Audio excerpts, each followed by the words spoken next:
मैं पंकज सर को YouTube channel पर आप सभी का स्वागत करता हूं।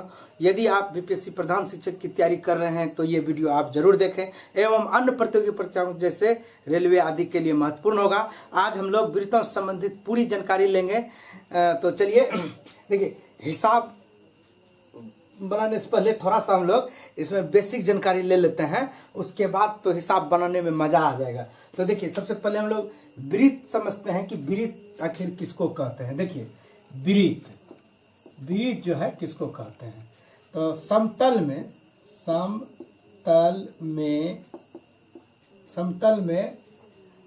निश्चित बिंदु, समतल में निश्चित बिंदु से, समतल में निश्चित बिंदु से अचर दूरी पर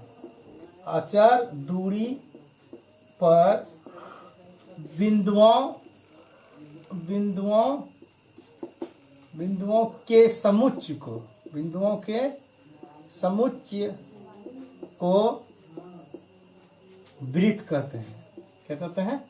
वृत्त कहते हैं। देखिए, यानी समतल में निश्चित बिंदु से अचर दूरी पर बिंदुओं के समुच्चय को वृत्त कहते हैं। जैसे देखिए, ये जो है वृत्त है, ठीक है, और ये वृत्त का केंद्र है। तो ये हो गया निश्चित बिंदु लिए और उससे अचर दूरी पर, मतलब एक निश्चित दूरी, अचर दूरी पर ये जो बिंदुओं का समुच्चय है ये क्या कहलाया? वृत्त कहलाया। ठीक है, तो देखिए इसमें पॉइंट आया कि निश्चित बिंदु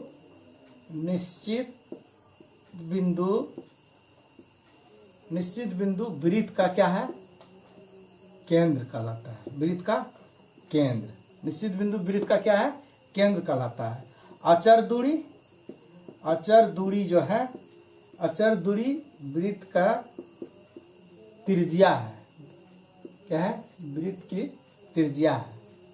और बिंदुओं का समुच्चय, बिंदुओं के समुच्चय को क्या कहेंगे? वृत्त की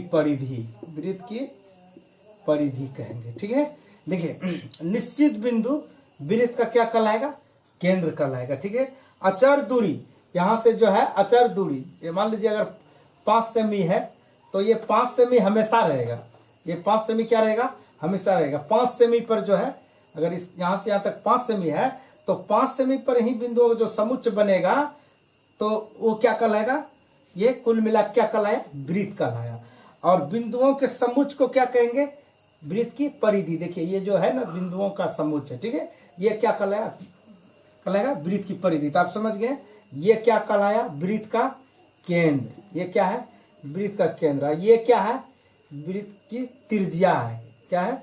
वृत्त की त्रिज्या। त्रिज्या को आर से भी संकेत करता है, केंद्र को ओ से हमेशा संकेत करता है। ठीक है, अब देखिए, और ये क्या कहलाएगा? तो ये व्यास है। क्या है? ये व्यास है। ये वृत्त का क्या है? व्यास है। इसको डी से संकेत करता है।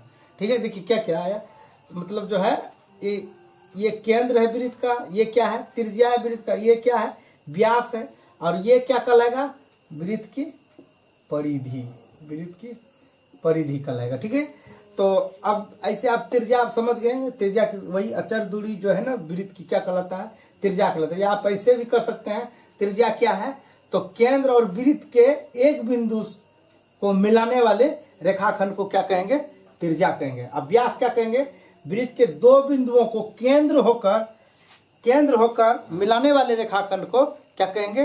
वृत्त का व्यास कहेंगे। यानी वृत्त के दो बिंदुओं को वृत्त की केंद्र से होकर मिलाने वाले रेखाखंड को क्या कहेंगे?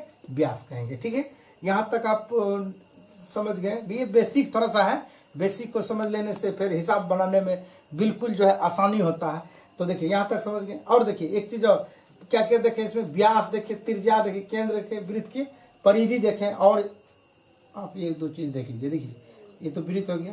अब जैसे देखिए ये 2 त्रिज्या है, ठीक है, 2 त्रिज्या है, तो इसको जो है क्या कहेंगे हम लोग? यहाँ पे कौन बनेगा? ये वाला भाग को क्या कहेंगे हम लोग? इसको कहेंगे त्रिज्यखंड। ये क्या है? त्रिज्यखंड है। क्या है? त्रिज्यखंड है। ये क्या है? त्रिज्यखंड है। अब जो है वृत्तखंड को भी जान लेते हैं। ये त्रिज्यखंड हो गया और ये देखिए वृत्तखंड, देखिए वृत्तखंड जो है क्या है, ये क्या है, वृत्तखंड है। ये वाला भाग, ये वाला भाग क्या है, वृत्तखंड है।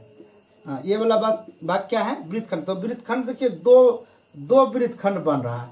कौन कौन, एक छोटा वाला बन रहा है, तो ये जो है लघु वृत्तखंड कहलाया। और इधर इस जगह से इधर जो बचा वो क्या कहलाया, वो दीर्घ वृत्तखंड। उसी तरह इसमें जो है ये जो है त्रिज्यखंड है, ये लघु त्रिज्यखंड है। और इधर जो बचा वो क्या है, वो दीर्घ त्रिज्यखंड है। देखिए वृत्तखंड का मतलब ऐसे भी आप थोड़ा सा समझ लीजिए। जिससे ये केंद्र है, अगर व्यास जो है ना वृत्त को दो बराबर भागों में बांटता है। व्यास क्या करता है, वृत्त को दो बराबर भागों में, एक खंड इधर हो गया, एक खंड इधर हो गया। और इसको हम लोग जीवा, ये जो है ना व्यास वृत्त की जो है सबसे लंबी जीवा है। अब जीवा को भी थोड़ा सा समझ लीजिए। देखिए ये वृत्त है, अगर हम ये मिला रहे हैं, अगर एक बिंदु से होकर जा रहा है तो उसको हम लोग कहेंगे, क्या कहेंगे, स्पर्श रेखा। अगर वृत्त के दो बिंदुओं को छेद के निकल रहा है तो वो क्या कहलाएगा, छेदक रेखा। और वृत्त के सिर्फ दो बिंदु को टच कर रहा है तो वो क्या कहलाएगा, जीवा। वो क्या कहलाएगा, जीवा। इस प्रकार जो है, अब जीवा समझ गए, ये क्या कहलाएगा, जीवा। और इसमें जो है ना बहुत सारा जीवा है, और ये एक सबसे लंबी जीवा है जिसको हम लोग क्या कहते हैं, व्यास कहते हैं। तो यहाँ तक आप समझ गए। अब देखिए इसका जो है ना, अगर हिसाब में त्रिज्या मालूम रहे तो व्यास निकाल सकते हैं, फिर परिधि निकाल सकते हैं। तो हम लोग बारी बारी से इसका सूत्र को भी लिख लेंगे। देखिए सबसे पहला जो है क्या है, वृत्त त्रिज्या के जान लेते हैं। वृत्त की त्रिज्या आर बराबर सूत्र होता है, क्या होता है, आर बराबर सूत्र होगा d/2। मतलब देखिए ये यहाँ से यहाँ तक जो है क्या है, व्यास है। और इसका आधी जो है क्या होगा, त्रिज्या कहलाएगा, इसका आधी त्रिज्या। तो वृत्त की त्रिज्या आर बराबर d/2। फिर दूसरा जान लेते हैं, वृत्त का व्यास बराबर, व्यास यानी d बराबर फिर क्या हो जाएगा, त्रिज्या की दुगुनी यानी 2r हो जाएगा। ठीक है, क्या हो जाएगा, 2r। ठीक, इसको मिटा देते हैं थोड़ा सा। ठीक है, तो 2r हो गया, इसको इधर लिख देते हैं, इधर। ठीक है, तो देखिए वृत्त का व्यास 2r हो गया। अब क्या बचा, वृत्त का परिधि। वृत्त की परिधि का सूत्र होता है 2πr। आगे जानते हैं वृत्त का क्षेत्रफल। वृत्त का क्षेत्रफल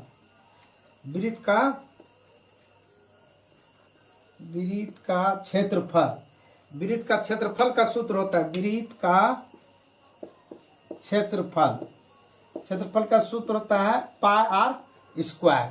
अब देखिए क्या बचा, त्रिज्यखंड। वृत्त का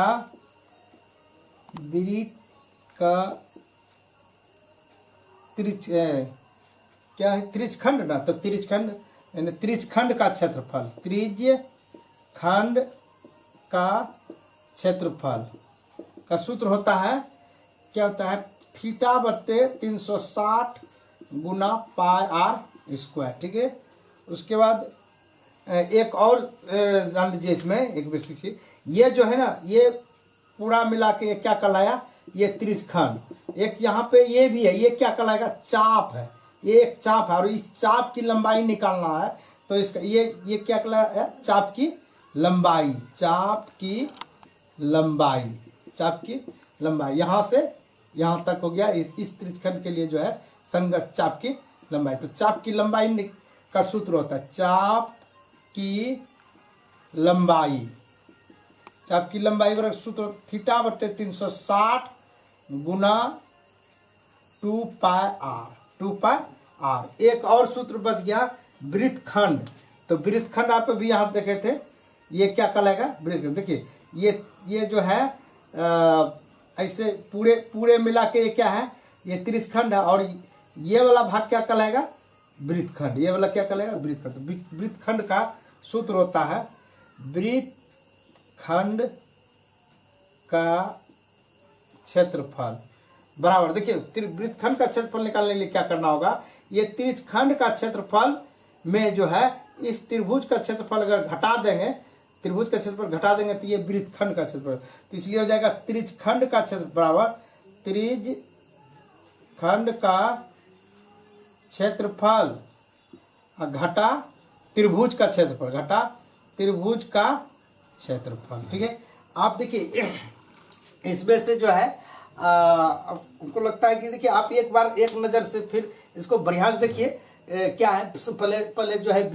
वृत्त क्या है, वृत्त जाने हम लोग क्या है, उसके बाद परिधि, त्रिज्या, लंबाई, चाप की लंबाई, केंद्र, त्रिज्यखंड, ये जो है स्पर्श रेखा, छेदक रेखा, फिर जीवा, हाँ सबसे लंबी जीवा, सबसे लंबी जीवा क्या कहलाता है, व्यास कहलाता है।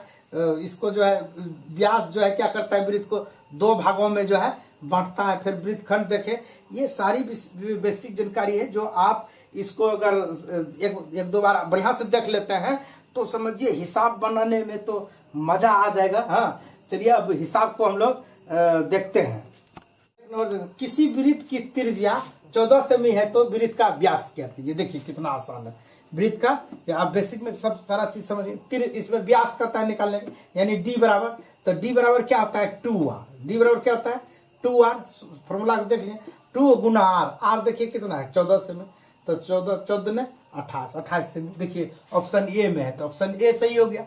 2 नंबर देखते हैं, किसी वृत्त का व्यास 28 सेमी है तो वृत्त की त्रिज्या क्या होगी। तो देखिए अब व्यास दिया हुआ है, यानी कि डी हम लोग को क्या है मालूम है 28 सेमी, ठीक है। तो त्रिज्या निकालना है ये आर बराबर, तो आर बराबर सूत्र क्या होता है डी बटे टू, डी बटे टू, तो 28 बटे क्या हो जाएगा 2, कट के कितना आ गया 14 सेमी। तो देखिए ऑप्शन 14 सेमी, बी में जो है 14 सेमी, तो बी ऑप्शन से। किसी वृत्त की परिधि ज्ञात कीजिए यदि वृत्त की त्रिज्या 7 सेमी। अब देखिए वृत्त की परिधि, परिधि सूत्र भी आप देख लिया, परिधि बराबर सूत्र होता है वृत्त की परिधि बराबर सूत्र क्या होता है 2 पाई r, ठीक है 2 पाई r। तो 2 पाई का मान होता है 22/7, पाई का मान कितना होता है 22/7 या 3.14 होता है, और r दिया हुआ है कितना 7 में, तो 7 रख दिया, 7 कट गया, 22 दूना कितना हो गया 44, 22 दूना कितना हो गया 44, ठीक है। तो इसका आंसर कितना हो जाएगा, किसी वृत्त की परिधि ज्ञात कीजिए यदि वृत्त की त्रिज्या 7 में, तो 44 आ गया। तो इसका आंसर कितना हो जाएगा, इसका आंसर हो गया कितना 44 सेमी, कितना हो गया 44 सेमी हो गया। तो यहाँ तक समझ गया। अब चलिए आगे देखते हैं। वृत्त की त्रिज्या 7 सेमी है तो वृत्त का क्षेत्रफल क्या है। देखिए वृत्त की त्रिज्या जो है कितना है 7 सेमी है तो क्षेत्रफल, तो वृत्त का क्षेत्रफल का सूत्र होता है क्या होता है पाई r स्क्वायर, यानी वृत्त का क्षेत्रफल का सूत्र पाई का मान 22/7, और r कितना है देखिए r 7 सेमी, यानी r पर स्क्वायर है तो 7 को क्या बार लिखना होगा 2 बार, 7 गुना 7, 7 कट गया 22 7 154 सेमी स्क्वायर, तो 154 देखिए ऑप्शन ए में दिया हुआ है 154, तो ये ऑप्शन से हो गया। आगे देखिए यदि किसी वृत्त की त्रिज्या 21 में और त्रिज्यखंड का कोण 60 डिग्री हो तो त्रिज्यखंड का क्षेत्रफल ज्ञात कीजिए। देखिए तो आप त्रिज्यखंड का क्षेत्रफल जो है अभी जो इससे पहले आप बेसिक में देखें जान सीख चुके हैं, सूत्र क्या होता है त्रिज्यखंड का क्षेत्रफल, त्रिज्यखंड का क्षेत्रफल जो का सूत्र होता है क्या होता है थीटा बटे 360 गुना पाई r स्क्वायर। तो थीटा का मान क्या है, थीटा कितना है 60 डिग्री, यानी कोण कितना है 60 डिग्री बटे 360 डिग्री गुना पाई का मान 22/7, r कितना है यानी त्रिज्या कितना 21, तो 21 गुना 21 हो जाएगा 21 गुना 21। अब देखिए ये 6 6 36, 6 बार में कट गया, 7 या 21, 3 बार 3 दूना 6, 2 बार में ये 11 बार में 11 गुना 21 बचा, 11 गुना 21 गुना कर दीजिए तो 11 11 दूना 22, 1 2 1 3 231 सेमी स्क्वायर, 231 सेमी स्क्वायर देखिए ऑप्शन में बी ऑप्शन में है तो बी ऑप्शन सही हो गया, ठीक है। अब आगे देखते हैं यदि वृत्त की त्रिज्या 21 सेमी और त्रिज्यखंड का कोण 60 डिग्री हो तो चाप की लंबाई। अब देखिए चाप की लंबाई, तो चाप की लंबाई का भी सूत्र याद कर लिए हैं। चाप की लंबाई बराबर सूत्र क्या होता है थीटा बटे 360 गुना पाई r 2 पाई, और थीटा बटे 360 गुना 2 पाई r, ठीक है। थीटा कितना है 60 डिग्री है, 60 लिख दीजिए, 360 गुना 2 पाई r, 2 गुना पाई, तो पाई का मान कितना 22/7 गुना आर कितना, आर देखिए 21 से मिलता है, 21 लिख दीजिए। ठीक है, तो ये कट गया 6 के 36, 7 21, 3 दूना 6, 2 बार में 2 2 कट गया, बचा क्या 22 सेमी। ठीक है, कितना बचा 22। तो ऑप्शन जो है बी जो है सही हो जाएगा, ऑप्शन 22 सेमी बी। यदि आपको वीडियो से लाभ मिलता हो या समझ में आ रहा हो तो वीडियो को लाइक करते चलिएगा। ठीक है, लाइक, और चैनल को सब्सक्राइब नहीं किए हैं तो चैनल को सब्सक्राइब कर लीजिएगा। तो देखिए 22 सेमी हो गया। आशा करते हैं कि आप लोग समझ गए होंगे। यदि आप चैनल को सब्सक्राइब नहीं किए होंगे तो चैनल को सब्सक्राइब कर लीजिएगा, वीडियो को लाइक जो है जरूर कर दीजिएगा। कहता है इंसानियत इंसान को इंसान बना देती है, इंसानियत इंसान को इंसान बना देती है, मेहनत हर मुश्किल को आसान बना देती है, आसान बना देती है। मिलते हैं अगले दिन नए वीडियो के साथ। All the best, thank you so much.